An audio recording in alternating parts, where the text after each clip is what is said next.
Hey, everyone. Welcome. We're so glad you could come tonight. Yes, welcome. I want to invite you to stand. I'm going to pray, and then Mike and Trista will lead us in a song, and then we'll hear from some stories tonight. So would you pray with me? Father, I thank you that we could gather on this cold night, yet be here together as just a church family, and pray right now, Father, that you would be glorified and honored in all that we do tonight. Pray especially for Lisa and Zach and Abby, that you give them peace and just give them the words to say, and give us, as we're listening, receptive hearts to be open to what you want to communicate through them by your Spirit. So, Father, we just give you all this tonight. In Jesus' name we pray. Amen. Amen. So our song tonight is called The Lord Will Provide, and it's right out of Matthew chapter 6 that just says, "Seek first his kingdom and his righteousness, and all..." Stay standing. I thought, is something going on up here? What's going on? It's so good to have you all here tonight. The Lord will provide. It comes from seek ye first the kingdom of God. That's what God calls all of his disciples to do, is to seek his kingdom first and not anything else. And so let's sing about that tonight.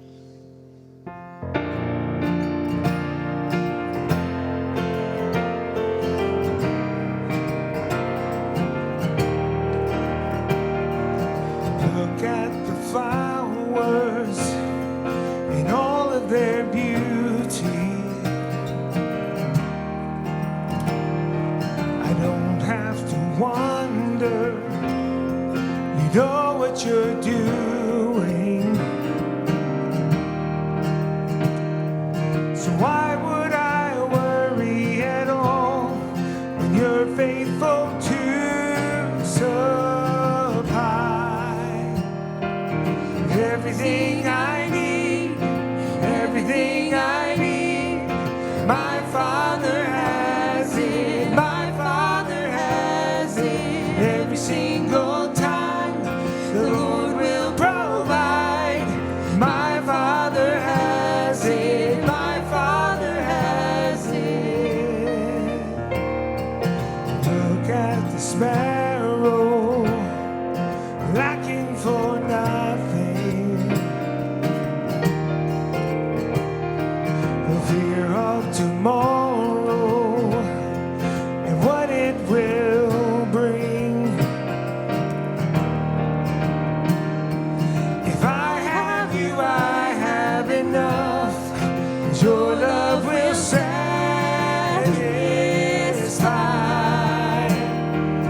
everything I need, everything I need. Oh, my Father has it, my Father has it. Every single time the Lord will provide. My Father has it, my Father has it.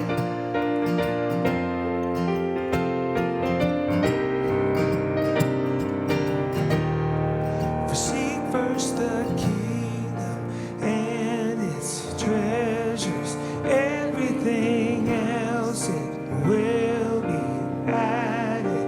All that I'm needing, I know the Lord will provide.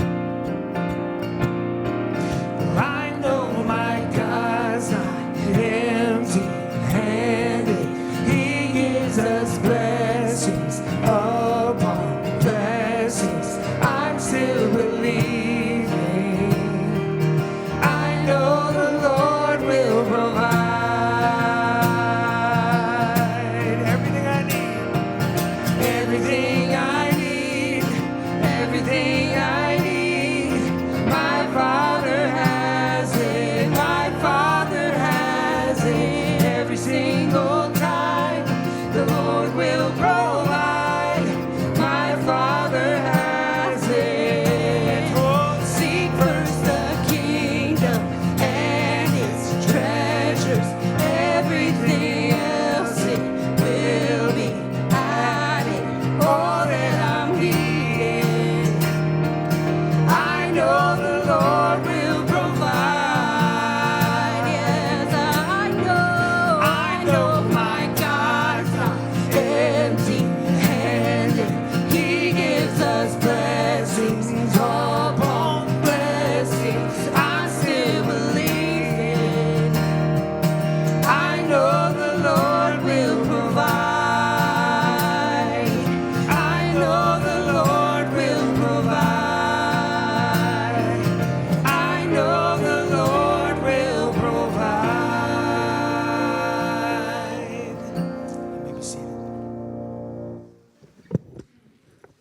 want to call Lisa Bixler forward. If you would take a moment, too, and just greet someone beside you while we get situated.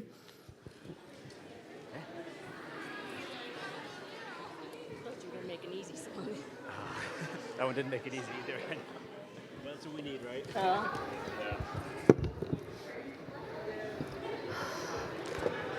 I'm actually going to hold towards the end of your time. I'll hold Jody up here, too. So people can see you. That's a great idea. Okay.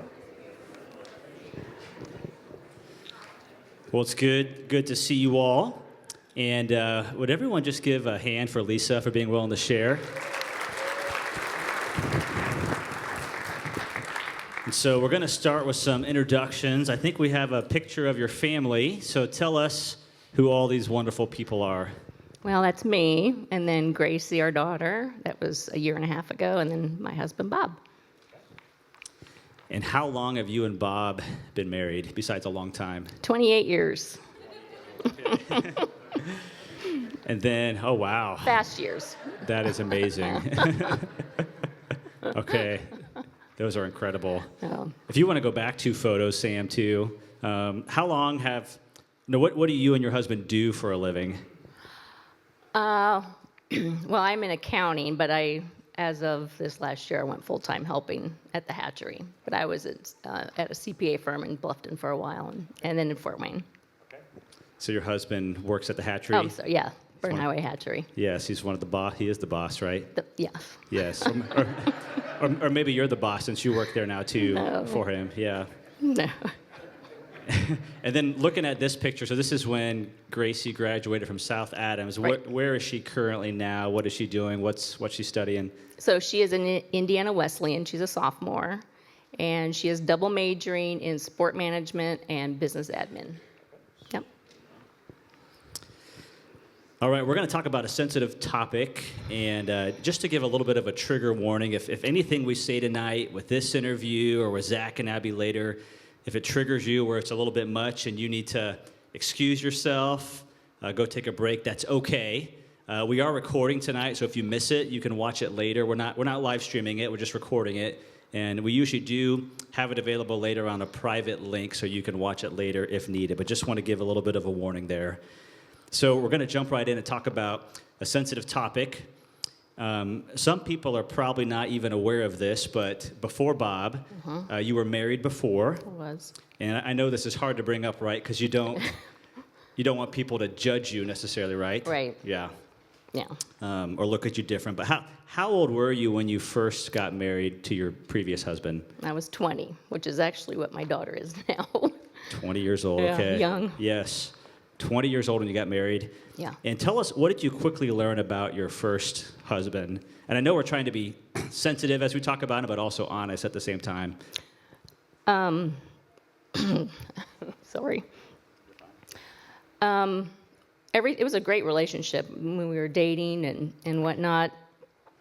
The day after our wedding, we were driving down to Gatlinburg for our honeymoon, and we had a great drive down. We were opening our cards, and I had bought tapes. We were listening to tapes, and it was wonderful. And we get there, and he went into the restroom, and I was just looking out the window. It's like, oh, we should go for a hike, or go look around and see what's out there. And he came out, and out of nowhere just starts yelling at me, saying all kinds of horrible things. And I was completely floored. I had no idea. I was like, what did I do? What did I say? And he goes, I just got to leave. And he left. So I found out later, years later, that he would chew tobacco. And because I didn't know it, he decided he was going to give a reason for him to have to leave so he could go do that. But that was kind of the start of the Jekyll and Hyde. Yeah, in our marriage. So right away, you learned some things about him that you didn't know before when you were dating. Right. Okay. Yeah. Parts I never saw. Yeah. So I know, without being too graphic, I know you mentioned you suffered abuse from your husband. If you're able to share, what did that abuse look like? What did you experience? Well, he had told me early on that he would never do anything to me that I could use for evidence. Like he would never punch me or leave bruises anywhere. So he would do anything else that he could do and get away with. He was a big guy, 6'1", 2", and really broad shoulders. So he would like block doorways, keep me from leaving a room or going into a room. And he would, or he'd push me around, and or he'd lay on top of me for an hour. And I am claustrophobic, but he would just lay on top of me so I couldn't go anywhere. One night when it was really bad, it was about 2 a.m. I had to leave. I had to get out. So I went to leave, and as I'm getting into my car, now he was married before me also. It was a very quick marriage and divorce. I knew who he was married to, so I didn't put a lot of weight into the rumors. But as I'm leaving, he said, "You need to come back or I'm going to do to you what I did to Beth." I left anyway. He followed. I didn't know where I was going to go because nobody knew. My parents didn't know. Nobody knew. And this was about a year and a half in. So and this was also in the day when we had keys for everything. So I had 4 or 5 keys on my chain, and I just said, I'm going to go to Mom and Dad's. And so he followed me. As I pulled into Mom and Dad's, I'm sitting there thinking, how am I going to get the right key for that garage door? So I'm praying and praying and praying. So I get up to, and it was pitch black, and I get up to the door, and the right key right in. I got in, and I closed it and locked it right when he got to the door, and he was pounding on it. So I stood there for a while, like, what am I going to do? So I go in and woke them up, and I stayed there for a couple of weeks and went back. So. I know when you and I talked, you had mentioned you'd even watched Oprah. Anyone remember Oprah back in the day? Yeah. And I don't even watch TV. I just happened to watch that day. Yeah. And on that particular day, they were talking about abuse, and you thought what? Their stories weren't all that big of a deal.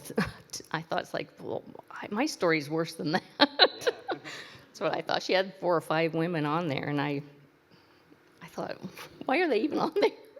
That's terrible. That's just terrible to say. But No, I'm not saying that to make you look No, bad, I but just know, that but- the level of abuse you were Yeah. facing was pretty at the time, yeah. pretty severe. Yeah. And so what did all of this do to you, if I can ask, emotionally, psychologically, mentally, spiritually? What did this do to you? Well, I was suicidal towards the end. But the first year, I tried to do what I could to make him happy. I had a meal every night. I worked, I had a job, but I tried to make the house nice. I was always like nothing was ever wrong. And after going into the second year, you kind of get numb. You put up a wall to protect yourself. So I got to the point where I didn't feel as much. I was a lot less emotional. I just felt fear more than anything. I never knew what I was going to come home to every night. I did start counseling with a pastor, which was very helpful, but I wouldn't remember a lot of things, which he said was just because your body is protecting itself from trauma. So there was a lot of things that I couldn't even answer, questions that he was asking me because I couldn't remember them.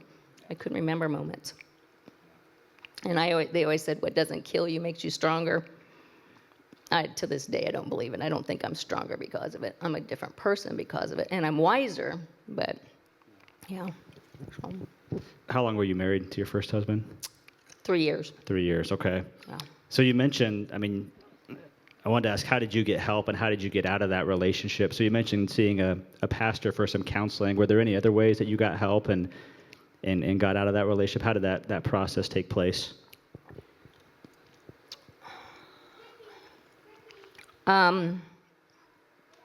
Well, I had counseled with someone for, it was probably about a good year, and he helped me really try to deal with it all. But he had told me to stop reacting at all. And one of two things would happen. And one would either he would see what he was doing and stop, or it would get worse. So it did get worse. And he said, "You've got to get out." So I moved out, and I moved up to Fort Wayne it was on Fairfield, a block from Pontiac Street. So, yeah, by myself. That was a long year. Obviously, my parents knew, but I had no intentions of getting a divorce. I was still planning to go back eventually. I just knew I had to get out, because at one night, we had a handgun in the house, and for some reason, about a month earlier, I felt like I needed to hide the ammo, and I did. I hid the bullets. Well, the gun came out, and he was threatening me with it, trying to talk me into telling him where the bullets were, and I wouldn't tell him. So that's when I said, I got to get out. So I moved out to help relieve some of the stress of it all, with no intentions of getting divorced, but I realized I wasn't suicidal anymore. I continued to go to church. He did not. He quit. He quit going. So having the counselor was the best way to go for me. He also would not waive trial, so I had to go to court to get my divorce final, and his dad had to be there, and his dad had to tell me what he thought, even though his dad didn't know what was going on. So. Well, when you and I met and talked, you mentioned it was, for a while, it was difficult to tell anyone what you were going through, right? Mm-hmm. And why do you think it was difficult for you? Or, I mean, I've heard it's common for those who are in an abusive relationship to tell anybody. But why do you think that's the case? I wish I knew. Shame. You feel like it's 100% your fault. Like there was a reason that he reacted that way all the time. I just felt like a failure. I felt like it was my fault. I mean, he didn't do anything wrong is how I felt inside. Terrible self-esteem. And I didn't tell anybody, even my best friend. Nobody knew. Nobody knew. But my parents. You mentioned that nobody knew but your parents, but for us who may have friends or someone in that situation, is there any way you think we can be on the lookout for a friend or family member going through something like this? Are there any signs that we can tell maybe something's going on in my friend's life and their marriage or something?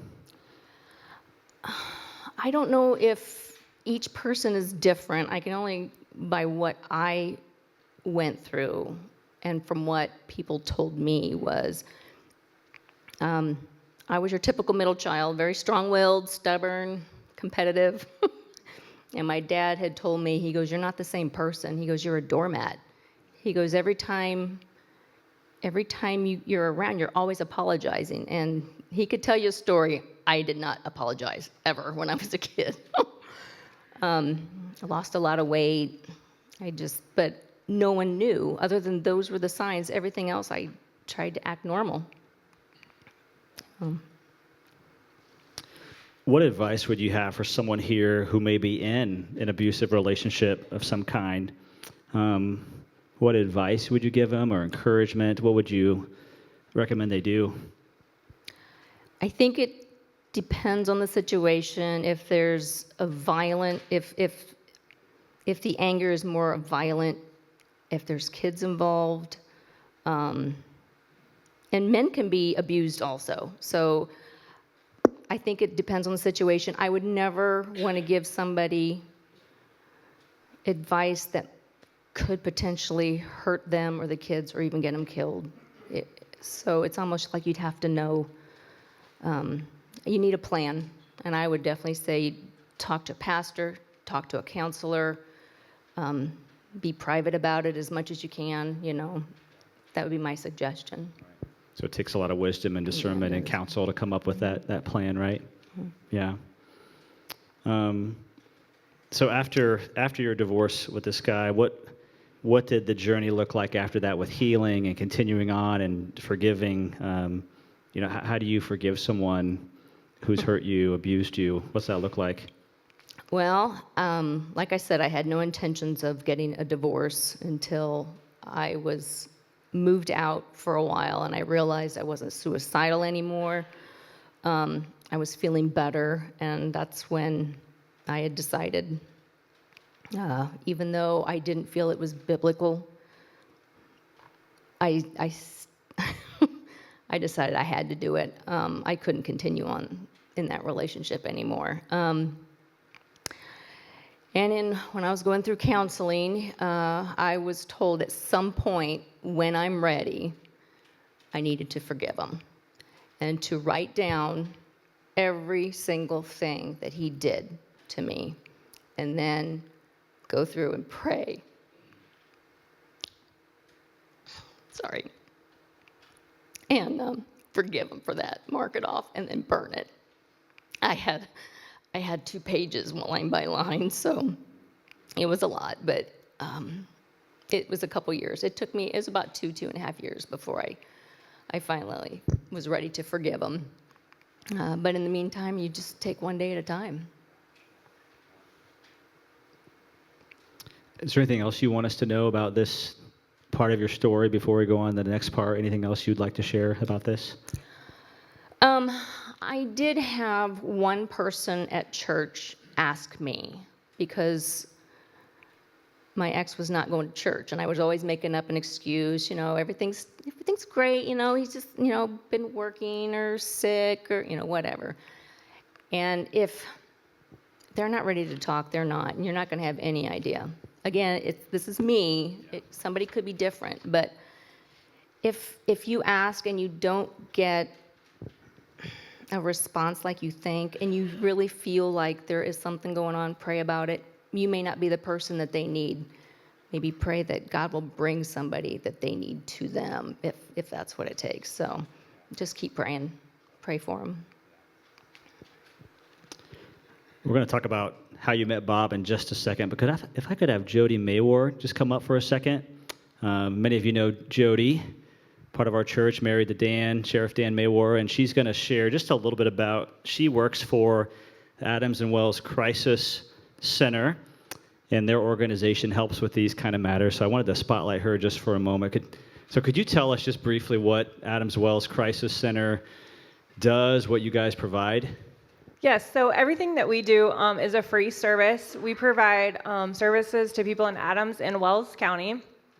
So we just kind of meet people where they are.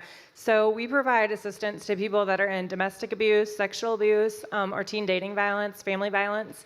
So we've already seen 55 people in just in 2025, which is a lot of people in Adams and Wells County to be new clients for us. So we see this all the time, and we want people to know that it really is here in our county, and it's the people sitting next to you, it's the people that you're walking with in the grocery store, it's the people that we're sitting with in our church pews.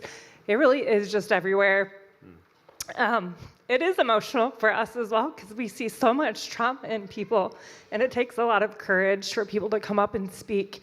We had over 300 meetings last year with clients, and that's just not new clients, that's continuing clients. Some people are with us for a few months because we've met the needs that they have. We just really meet people where they are, from getting them through the court system, filing protective orders, going to court with them. It may be filing for divorce. It may be just be coming up with a safety plan so people knows what to do in their situation. We don't advocate that everybody leave. We want to fix what's there, but some things are just not fixable in that relationship. There's definite trust issues after those. So just keep that in mind. There are some signs of people. It is different for everybody, like Lisa said as well. So. But when people are withdrawing, when people are isolating, when people are are losing weight. These are all signs that it can be domestic violence. So just keep that in mind when you're talking to people. And like Lisa said, people may not tell you everything, and Lisa may not remember everything because it's just a trauma response. So if somebody's ready to tell you something, don't just sit and listen. Don't ask a lot of questions. Just meet them where they are and try to figure out what you can do to help them or what resource you can give them. One of the things that you told me on the phone yesterday was that when you help people come up with a plan to get to a safe environment, you'll even, since everybody's phone is tracked, we're always tracked everywhere, you'll meet them at like the factory during the workday with their boss's permission, or at school or at church, just so their routine is not out of the ordinary, so they don't, trigger any alarms from the person who's abusing them, right?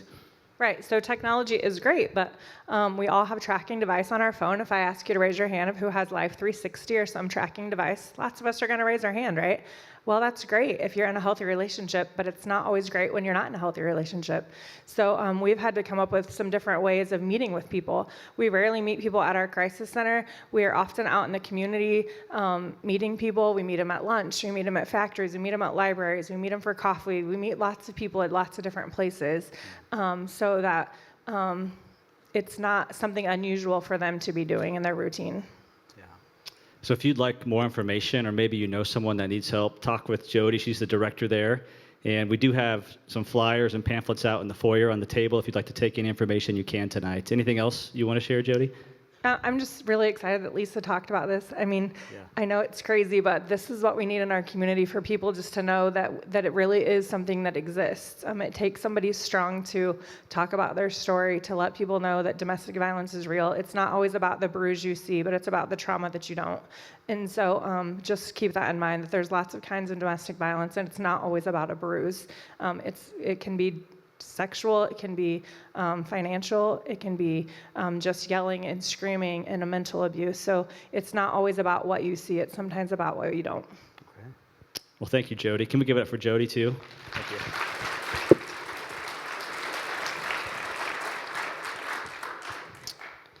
We're going to keep going on with the story, and so we'll talk about Mr. Bixler, Bob. How did... So eventually you met Bob. You've been married, you said 28 years. 28. Wow. How did you and Bob meet? Well, it was twofold.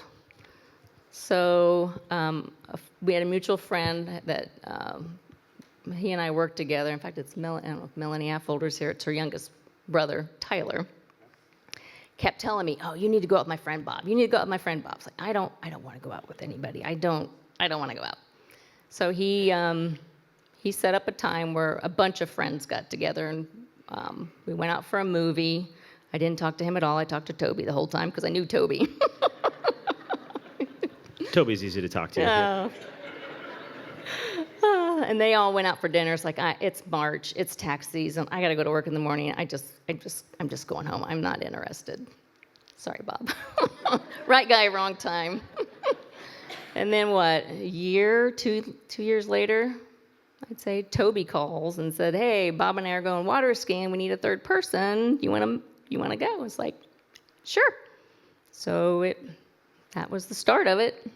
We didn't date long, 6 months, and we got engaged, and we're married then in the following February or November. Yep. So all roads lead to Toby Springer. All roads lead to Toby. Yeah. So we saw your wedding pictures earlier, but if we could put those up there again. These are fantastic. Yeah. We're so young. We were 30. 30 years look old. young. Okay. And then the next one is you guys, is it cutting the cake? Yeah. Yeah. I loved our cake.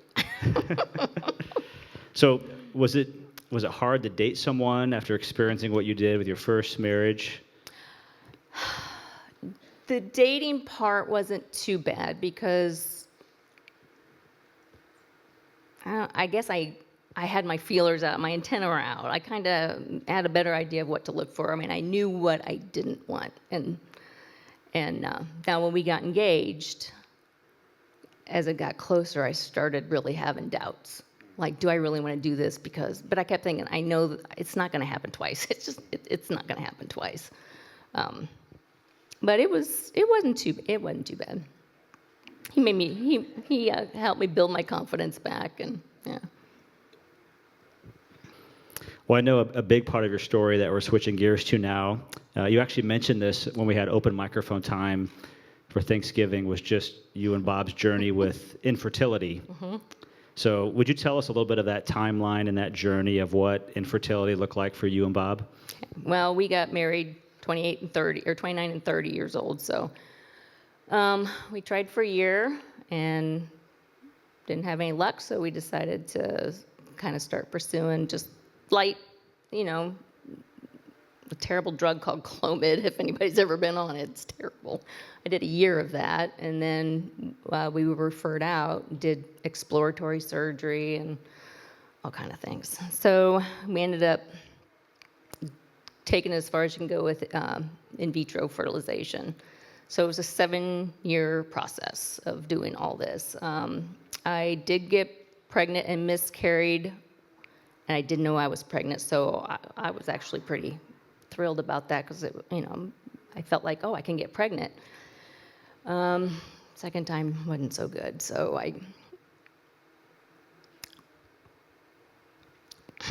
sorry, I had gotten pregnant, and because I was considered geriatric, I think I was about 36. I was going like every week or so for checkups, and on the 8th week they lost the heartbeat. So the next week I went to Indy then for a DNC. And then I had promised Bob I would do everything. I wanted to adopt. I've always wanted to adopt. I told him I'd do everything, and if it didn't work, then I wanted to go through adoption. So he said, okay, it's time. So that's when the whole adoption process started.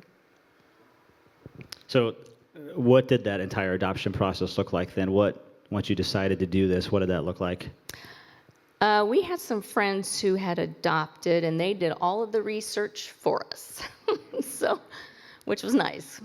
So we went through an adoption attorney in Indy, and they are actually the attorneys that really pushed for laws to be pro-adoption. Indiana and Arizona at the time were the only states that were pro-adoption. So there was only a 24-hour window that the birth mom could change her mind after giving birth, 48 hours if it was C-section.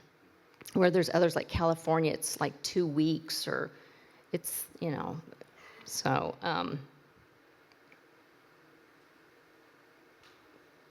So that's how we got started with it. So.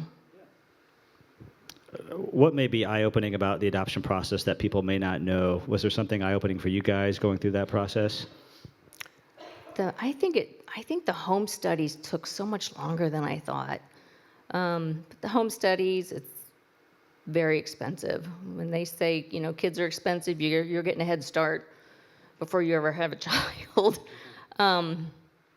And waiting so long. You just wait month after month after month and hoping that a birth mom will choose you, because we had to write letters, and then every month they would send them out to all the birth moms that they had, and they would read them and then choose somebody, and then the attorneys then would call, and that's kind of how it went. So it was every month was so hard. You wouldn't get a call. You wouldn't get a call. You wouldn't get a call.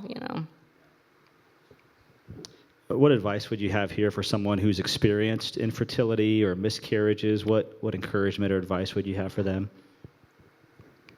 I would say if you're not comfortable approaching somebody to talk to, that even if you know that they've been through infertility, just pray that God will bring somebody to you, because He will. He will.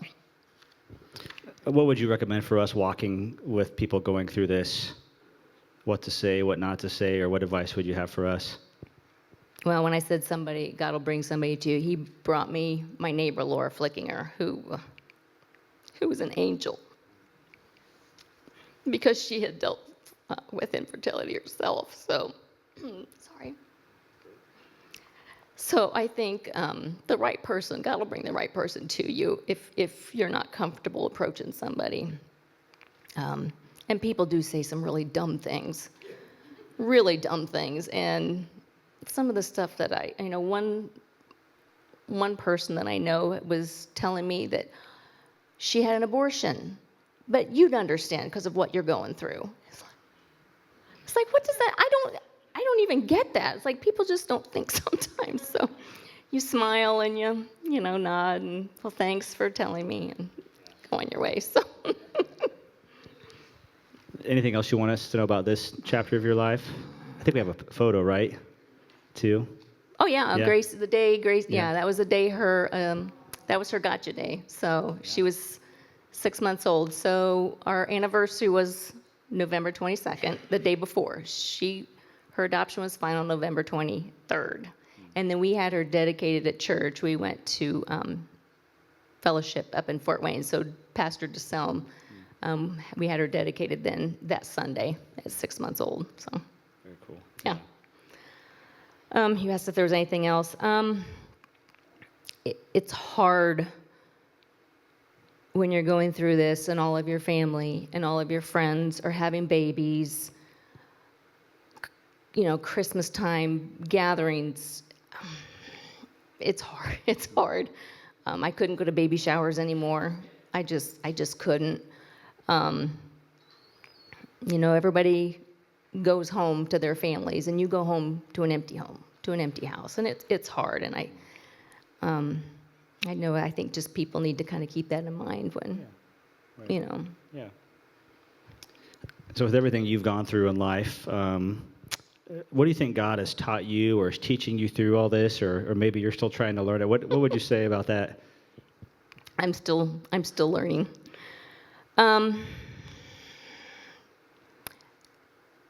It's like Jody said, on the outside, you may not see any of it at all. You don't know the person beside you or the person in the row in front of you or at the grocery store. They could be going through some horrible things, and you would never know it. So be kind.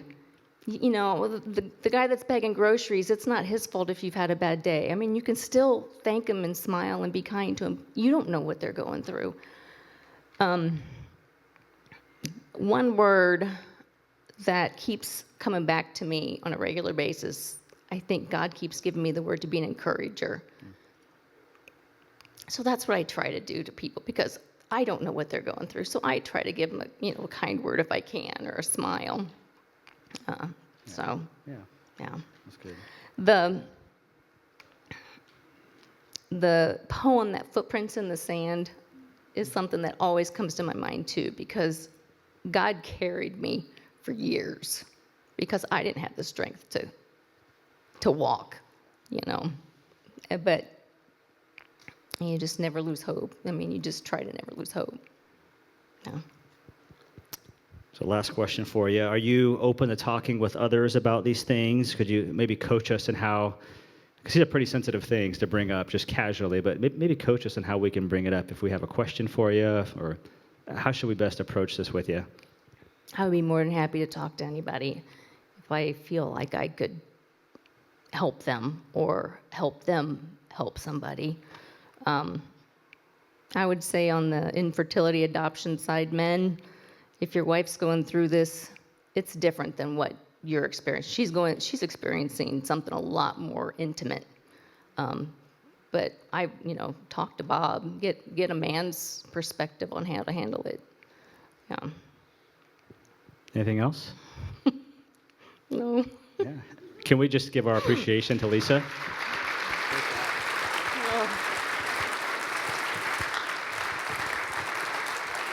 We'll pray for you at the end, man. Okay. Awesome job. Yeah. I want to call the Morgans up, and we're going to take just a minute break while we get situated. If you want to stand and greet someone else that you haven't talked to yet tonight, and then we'll hear from the Morgans.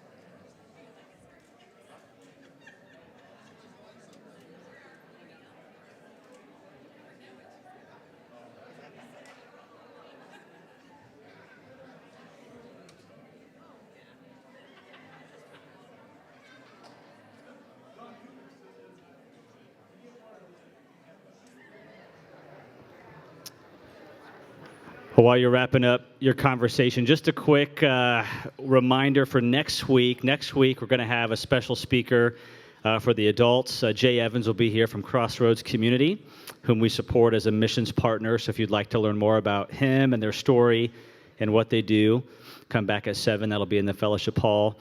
And then the following week are when some of our Ripples groups begin, from Financial Peace to there's a Leadership Ripples group that I'm helping lead along with Summer.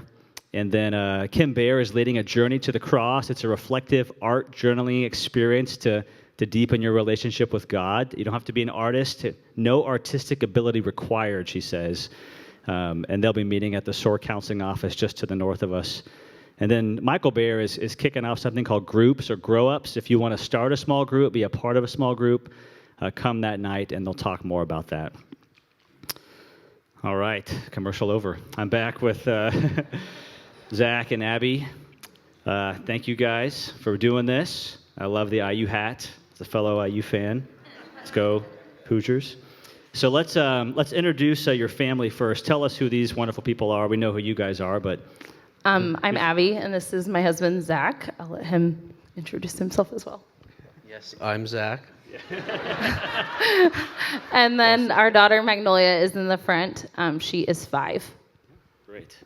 And then we're going to play, like you said, a little burn bingo. You have some families here. So Abby, tell us who your family is. Yes, so this is a picture of my family. My parents are John and Gwen. And then my sister is Courtney Givens, and then her husband, Austin Givens. They live in South Korea, but that is my side of the family. And the burn bingo side, I should have included my Sprunger side is Jerry and Sue Sprunger would be the burn side for the burn people that want to know where we're connected. Yeah, good. This is my parents, Mark and Karen Morgan. My older sister, Ashton and David Boniff, and my younger sister, Maddie and Graham Becker, and their daughter, Blair. Good job. And then introduce what you guys do for a living. I am the food service director at South Adams Schools here in town. And I work for Don Myers Plumbing and Heating. And how long have you guys been married? 8 years. Okay. So we're going to jump right into your story. We're going to talk a lot about your journey with your daughter, Magnolia, and her health journey. So tell us about her health journey and timeline. How old is she, first of all, by the way, now? She is 5. She is 5 and she's in kindergarten Okay. at South Adams, so she Okay. just started and loves it. So Good. bear with us. This is definitely not my comfort zone. I love to be behind the scenes of the cafeteria, so this is definitely like stretching it for me and definitely for my husband. So I'm thankful that graciously he agreed to sit up here with me, but he has agreed that I will probably be doing most of the talking. So, but Magnolia is 5. She was born during COVID, so we always say like she's a COVID baby. So we were married for about 3 years before we had her. I was pregnant during the thick of COVID. We are so thankful that we were able to conceive easily, and we know what a hard journey it is for those that do struggle, and we're very, very sensitive to that. But we were so thankful and just really excited to be parents. So then to throw COVID into the loop of that was really pretty crazy. You're so excited to be expecting and to share that part of your journey with your families. And for a lot of that year, we didn't get to see family or to participate in that. So that was really hard. While I was super thankful to be pregnant, I was so sick the entire pregnancy. So it was really, really difficult. We almost, talked to different points about having to, are we going to have to do medical interventions because I was so sick the whole time. So it was really hard. We did have some growth concerns with Magnolia, even during pregnancy. Had to have a specialist because they were concerned of if she was growing enough internally or not. But thankfully, during the whole COVID craziness, we were able to keep her inside as long as we could, and from the safety of all the COVID craziness. So. All right, so if I'm thinking about your journey correctly, you had some concerns during pregnancy, but then something happened at 37 weeks. unexpected? Yes. So like we talked about, we were not able to really have like a normal pregnancy experience because of COVID. So one of my very last doctor's appointment, I was actually able to finally bring somebody with me to a doctor's appointment. And I took my mom. I was excited to have her be a part of that. And to hear the baby's heartbeat and just to be that whole experience. And we kind of assumed at that point, like we would probably be likely to go overdue, just because, again, she was so small and they were really trying to keep people out of the hospitals. My mom was with me, and my doctor measured things and everything looked pretty good. She didn't say a whole lot. And we were kind of talking, and she came back in and she said, well, we're going to have a baby this weekend. And I said, well, I'm going to need to call my husband. Because we were both fully working at this point during the thick of COVID. Some of you may remember we were doing meal packing at that time for the school and distributed meals to the students. And I was definitely involved in that piece of COVID. So we got admitted to start to have Magnolia. We had an induction. It was not successful. I was in labor for about 2 days. She was not ready. So Magnolia, one of her things we always say is she does everything in her own time. And Magnolia just beats to her own drum, and that is just her story. The induction did not work. And we had an emergency C-section at DuPont. And then we spent a week at DuPont there just to give her some different medication. Since I was in labor so long, we had some distress with her, and so we had some medication that we had to do while we were there. But that was difficult. No visitors in the hospital with COVID. It's a really exciting time, and you think you're going to have all kinds of people there to visit. And first grandchild on both sides, we were really excited to share her with everyone. And it was a very different time. But we were just so thankful to have her, and we just thought what a blessing it was to be able to be parents. And even in a crazy time, it was just a really exciting gift to be her parent. So. Back to kind of just before I forget to say anything, when she came out, we had been in labor for a long time, and we thought even immediately on her head kind of looked unique and different. Our nurses kind of, would you say reassured? They told us it was normal. It was from normal. Being lodged for so long. I was breech for a lot of my pregnancy, and they were like, it'll be fine. And I just kind of always knew, I was like, it's just not normal. And I thought, okay, when they told us, so as you do tummy time and things, it'll grow, it'll progress. And if it doesn't, then we'll refer you later on. And so we were young parents, first timers. We don't know anything. And we're like, well, they're the medical professionals. We're just going to take their word for it. And so we just kind of took that for what it was. And we kind of continued to follow up with the doctor periodically for regular appointments. Our regular pediatrician told me if it's not different by 4 months, then we will refer you on. And so that's kind of where we were at with the original first timeline, was that 4 months. If it wasn't different, then we would refer you on. So eventually you had to see the doctor because nothing had changed, and you got an official diagnosis, right? Yes. What was that diagnosis called? So she was born with a skull defect. So it's kind of a long word, so just kind of bear with me. And again, I'm nervous, so as I say it, I may butcher it. But it's called craniosynostosis, which basically means that her skull was fused internally. So in the womb, her skull was already fused. So most babies are born with a soft spot, and as they grow and develop, that fuses and grows and closes as they grow and develop. Magnolia had no soft spot when she was born. So basically, her brain was touching her skull from the get-go, and it was never going to grow or do that on its own. Now, if you look up online, there's all different kinds, and that depends on where their skull is fused. So you can see heads of all different shapes and sizes. Magnolia's is called sagittal, which means that her head more or less looked like a triangle. So the front of her head was much more pronounced and profound, and then the back of her head was very narrow. And again, we just thought her head just looked so different. We just knew something was not right. And at 4 months, we had done all the things that they had asked us to do. And then they measured her head every time for us. And at 4 months, she said, okay, it has not changed. We're going to go ahead and we're going to refer you to Riley, to a specialist to have this looked at. Didn't really tell me any idea of what it might be. We really didn't know at this point, what we were looking at. Just said, we're going to refer you to Riley. We went to Riley the next week. I believe it was the next week. Sorry, it's kind of a blur of timelines. We went to Riley and met with Dr. Ackerman and their team at Riley. She's phenomenal. I cannot speak highly enough about her. She's just a phenomenal person. Very calm, frank, direct, which is when you're a new parent, like that's what you need. It's just somebody that's going to give you direct answers for your worried heart because you're just worried about your baby. So she came in and told us exactly what Magnolia's situation was, and told us that we would need to do surgery to make sure that her brain had room to grow, and that we would need to be having surgery as soon as possible. So I think kind of in our minds we thought, well, how soon? Most times in medical world, like you're waiting. It's a waiting game. You're getting on their schedule. We went and saw her on a Thursday, and we were scheduled for surgery on Monday. So it was basically like, go home, get ready, and we're going to do this the following week. So it was just a very rapid, and that kind of created for us, like we were affirmed the urgency that we really needed to get this taken care of for her as soon as possible because they're growing and changing so rapidly. And she had said, I would have liked to have done this 2 months or sooner. And Magnolia at this point was already 4 months. So she was like, I want to do this now. So.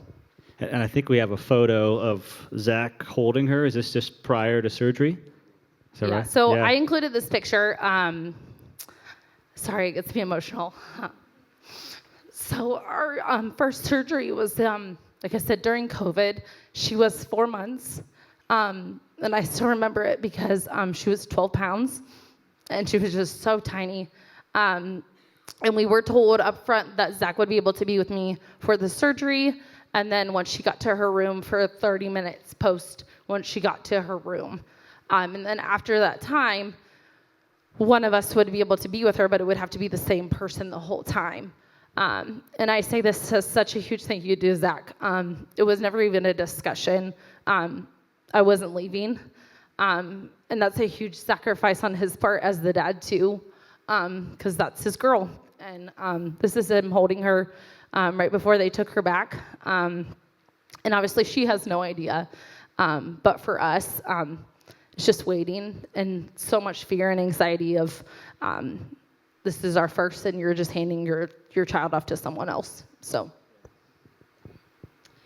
Yeah, so we have maybe walk us through these next few pictures that kind of tell us the journey of that first surgery. So what's going on here? Yeah, so this is her after her first surgery. So this was when we first saw her. So you can see her head was like completely wrapped and bandaged at this point. And like I said, we were in the Riley ICU for the first couple of days until we were there a week the first time.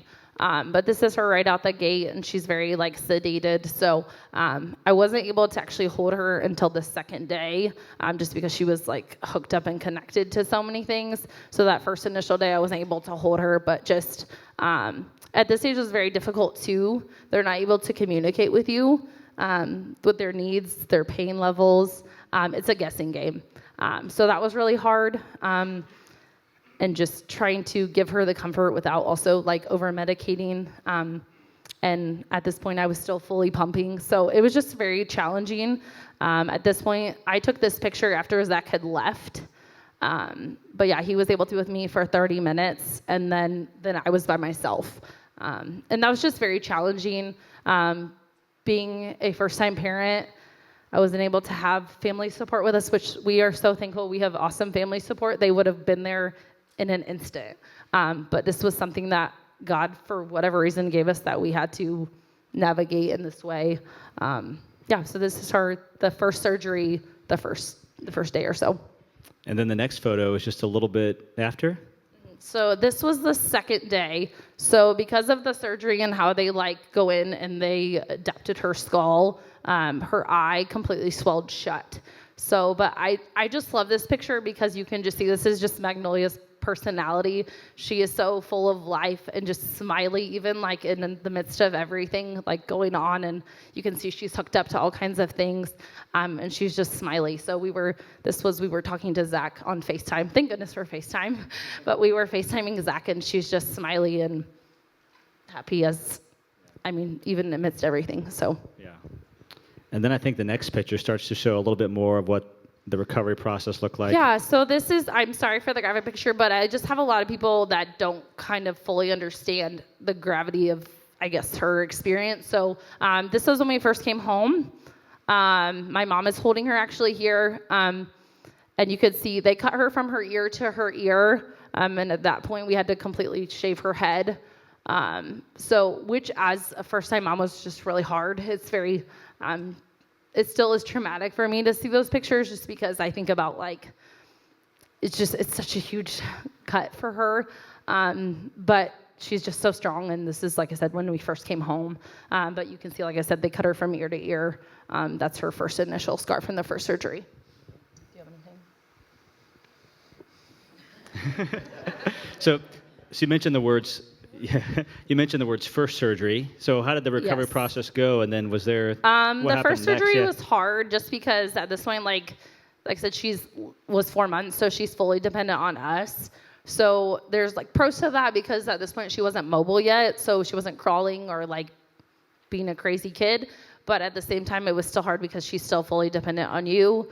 And you're trying to navigate like pain management as an adult. They always tell you, like, when you have any kind of surgery or anything, like, stay ahead of the pain. Well, you're also, as a parent, trying to navigate, like, you don't want to over-medicate your child, and just really trying to, at this point at 4 months, they're starting to get so fun. They're cooing, they have they start to smile and different things. And when they're, like, heavily medicated, they're just, like, sleeping all the time. So just kind of trying to navigate that and still, like, monitoring like meeting milestones. And again, we were in the thick of COVID, so there's just a lot of challenges during that first time, because she was so little, and just trying to make sure that we're doing all the right things for her as her parents, but parents of a child that has different medical needs, and to hand that baby to someone else, like, people are kind of nervous of like, oh, can I hold her? Like, Yeah. it's kind of scary. So Yeah, and her, babies cry, but her cry after the surgery it's not something you want to hear as a parent. It was, the pain that she was in was crazy. Yeah, heart-wrenching, yeah. So to fast forward a little bit, you mentioned first surgery. Does that, not to spoil the story, but does that mean there's then a second potential surgery? Or what happened next? yes, so kind of like fast forward. So we did the first initial surgery, and Riley had told us, like, basically, there is a chance that her skull will close on its own. They couldn't really tell us either way. They said every kid is different. We can't really tell you either way. It's something we're going to have to wait and see. So, but we continue to follow up with Riley, and Magnolia will continue to be with Riley clear into adulthood, just because of her skull condition and all of that. So, but with that being said, they had kind of left it open-ended, like she may or may not have further needs. We'll evaluate it. So each further time, her skull had not changed. There was still a large opening. I would always kind of measure it when she was in the bathtub when you're washing their head, and it was between 2 and 3 of my fingers, and it never changed.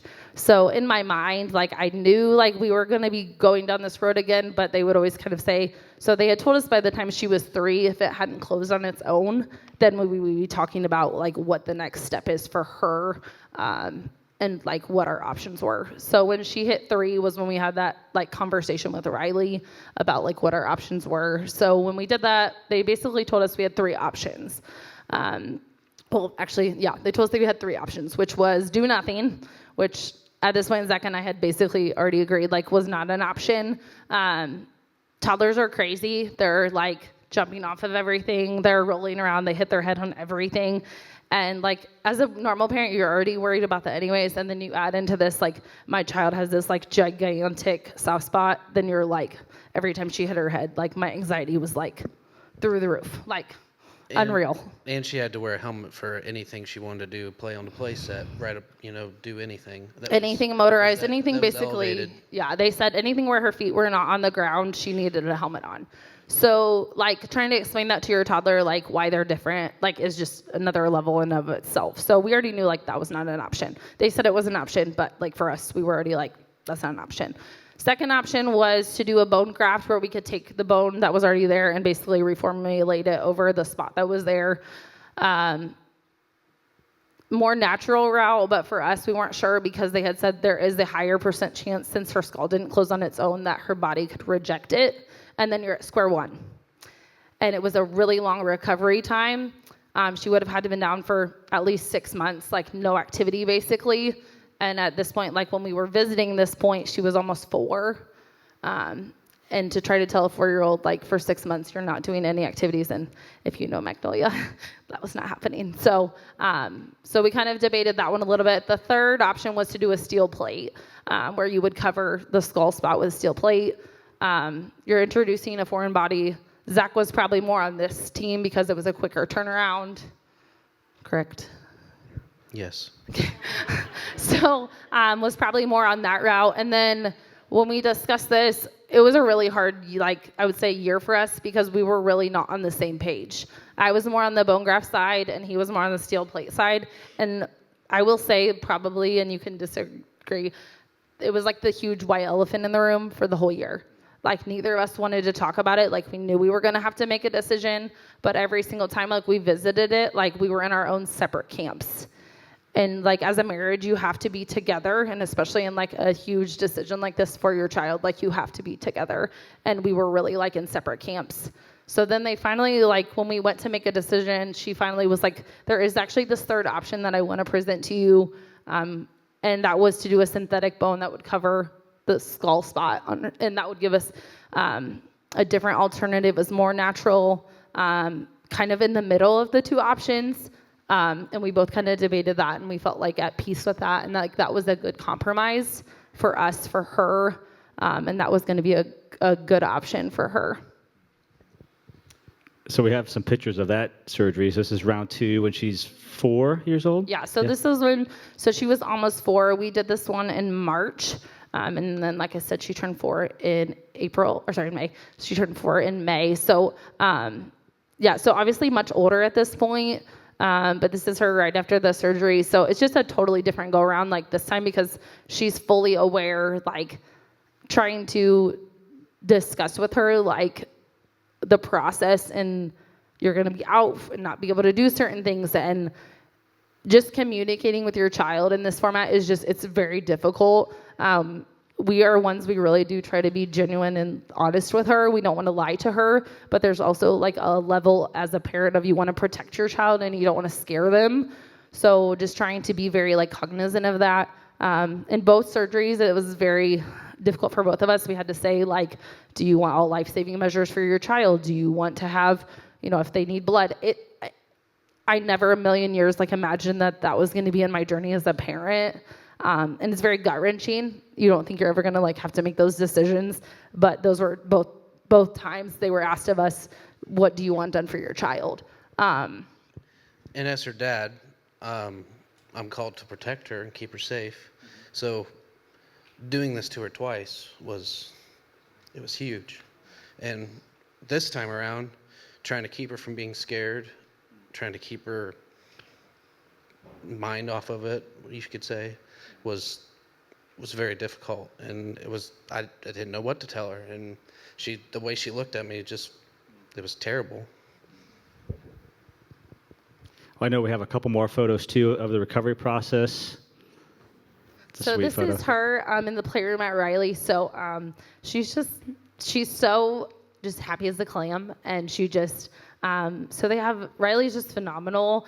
If you have never experienced, I always say they're just angels. We have just had such a phenomenal experience. Our doctors, nurses have all been. We still have nurses that still like communicate and ask how Magnolia's doing. They don't have to do that, but they just keep in touch because they're just phenomenal. And it's just been a really cool experience to see. But this is her post-surgery playing in the playroom at Riley. So we got to get her up a little bit and get her moving. So this was, I think, the next day, 2 days. I think this was 2 days later, I think. And then there's another one too. Yeah, so this is me and Mags. So Zach, at least at this surgery, it was nice because he would get to like come back and forth. He would stay with family in Indianapolis and then like come for the day. Only one of us was allowed to actually like stay in the room with her, but this is me and Mags in the hospital. So we had struggled with her at this stage. It's hard to like keep her hands out of the skull. Is like, it's very itchy as it's healing and different things. So we got her this hat to try to keep her hands out of it, and she kind of just that was her thing. She had her hat on, and that's still her Riley hat. And yeah, just her and I hanging out that week, that second week, for her second surgery. And I think you have one more. So this is her when we were at home, kind of in the healing process for the second go around. Just us trying to just get out. Magnolia is extremely active, so trying to like find the happy medium of allowing her to do things that she felt able to do, but also at the same time not pushing it too hard in the beginning. And I think it was like the second or third day that we were home. She was doing great. She was doing all kinds of activities. And then the next day, like, I couldn't get her out of bed. Like, she had such immense pain. Like, I couldn't hardly, and she could communicate that she was in pain, and she would cry. And it was just, this go around, it was just so different because she could communicate and verbalize, like, where she was at and her needs and different things that at almost 4, just a totally different experience. So, but we've always just really tried to encourage her and just really tried to remind her how strong she is, and just that she is wonderfully made, and that God is in a part of her story the whole time. How has Magnolia handled all this, would you say, physically, emotionally, personally? How has she done through all this? Okay, I would say overall, I think she's the strongest kid. She's so resilient. Sometimes we struggle because she has a really high pain tolerance, and she doesn't always tell us when she is hurting, but she just loves life, and she has a great outlook. She loves people. She wants to be social butterfly all the time. So it's just really neat to see that kind of, but with that being said, as she's had to be home, that was a challenge because she just craved to be around her people, to be with family, to be with friends. So to get her back, I remember the very first day she got to go back to daycare and to see her little daycare friends, especially Houston Lipscomb, who's her boyfriend. She just was, I mean, you wouldn't believe the joy of her just getting to do those simple things is just, I remember her getting to go to the park for the first time without a helmet, and just the joy that she had in that. I don't have to wear that helmet anymore. I don't need that anymore. It's just been so cool just to see her love life. She was actually running around yelling, "I don't have to wear a helmet anymore." You guys have talked about this some already, but what's it like to walk alongside your child through the unknown? You faced a lot of unknown through this. I think for me, it would just be,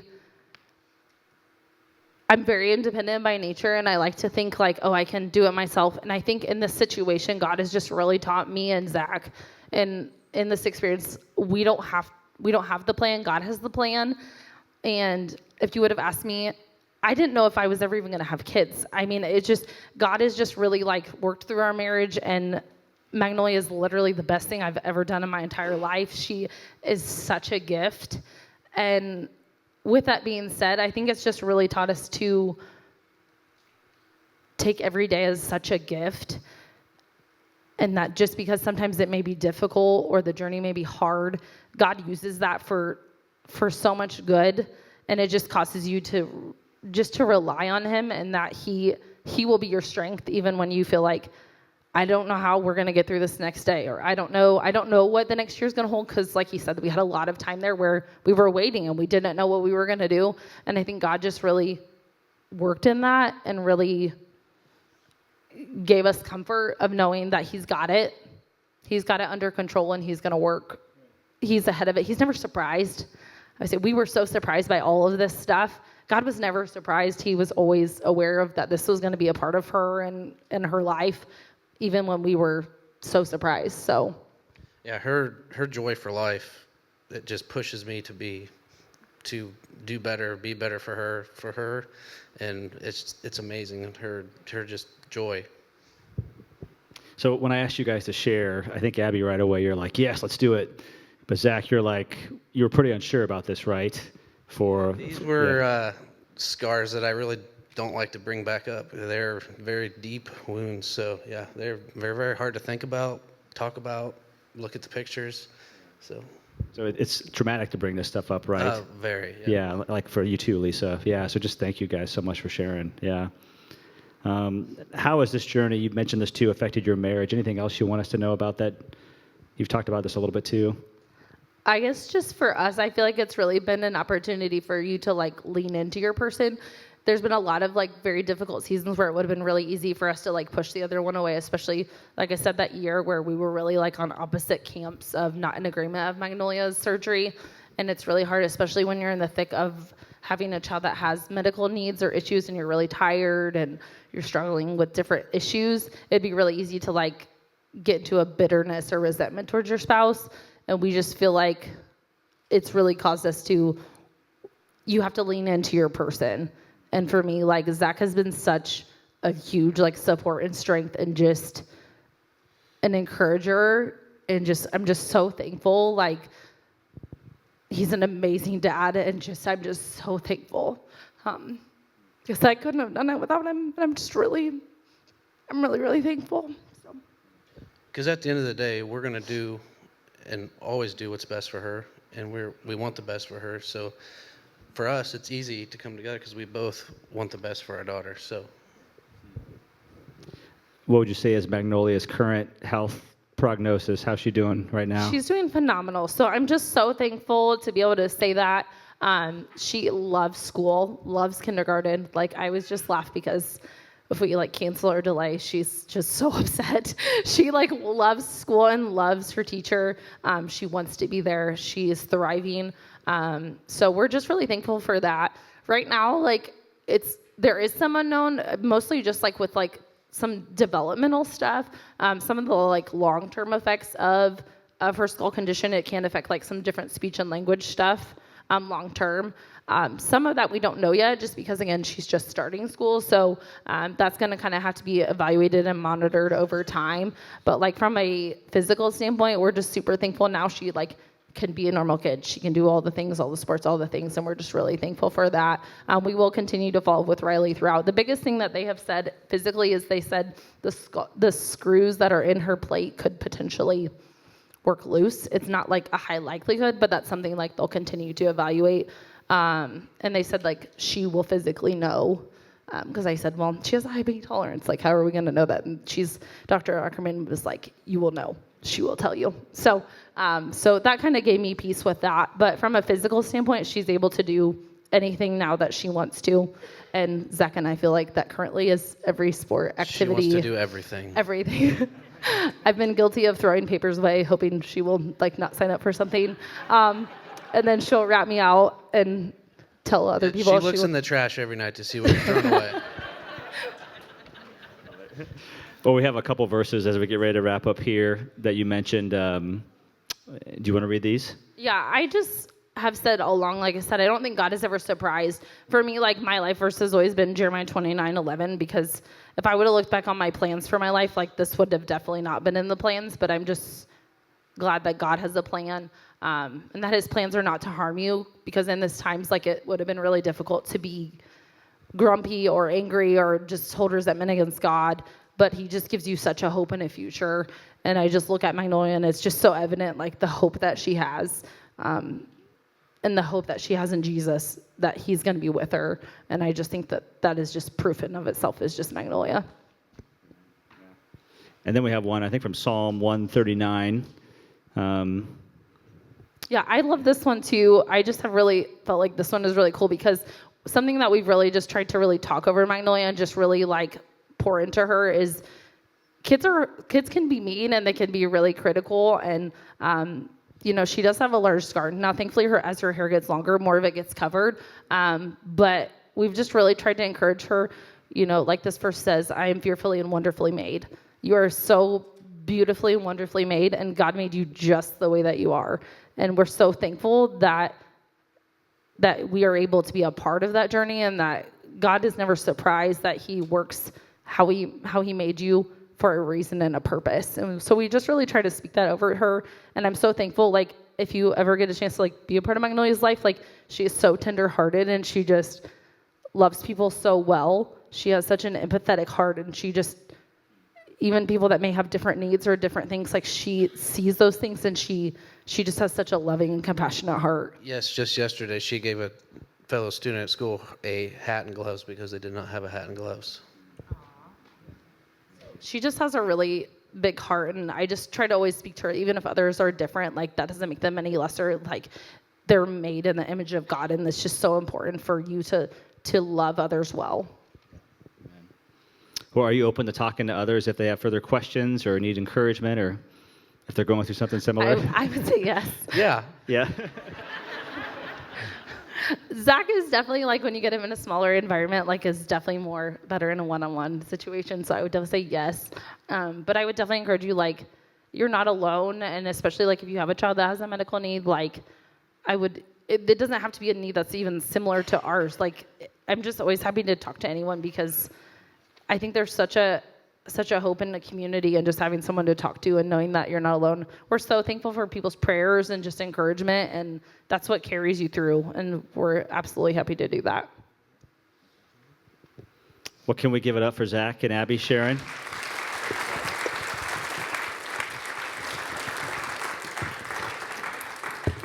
As we get ready to dismiss, if I could have Zach and Abby come down here, I want to pray for you guys. And is Magnolia in here too, or not?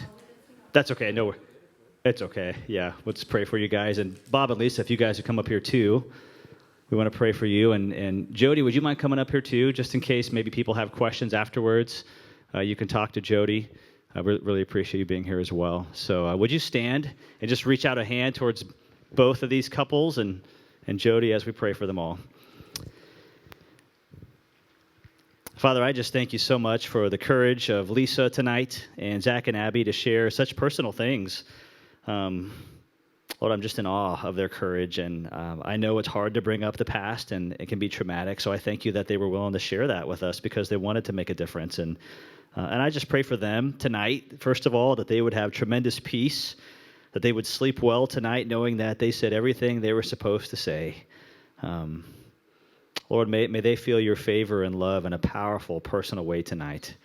And I just thank you for their journeys, how you've worked and how you're still working. May you continue to provide the healing. May you continue to be the God who sees and who cares and who heals in their lives. And I do pray for open doors in the future. If somebody has a question, they'd reach out. And I pray for us, as we've heard these stories, may we be open to what you want us to do next. And Lord, just as Lisa and Jody shared, I pray if there's someone that needs help, that's in a tough domestic situation, Lord, that you would give them hope tonight, that you would give them resources, that you'd be able to get them free from that situation and intervene. Father, I also praise you, too, for little Magnolia. Just thank you for how well she's doing, how she's grown. We pray that she would not need any more procedures or surgeries, and that she would keep growing physically, emotionally, intellectually, and spiritually with you. Just thank you for mom and dad and their family. And so, Father, again, just thank you for the Bixlers tonight and the Morgans and for Jody being here tonight. And as we go tonight, may you just be honored and glorified, we pray. In Jesus' name, amen. Parents, if you have kids, when you pick them up tonight, give your kids' workers an extra hug and thank them for serving overtime tonight. We're very thankful for our children's workers. You're dismissed.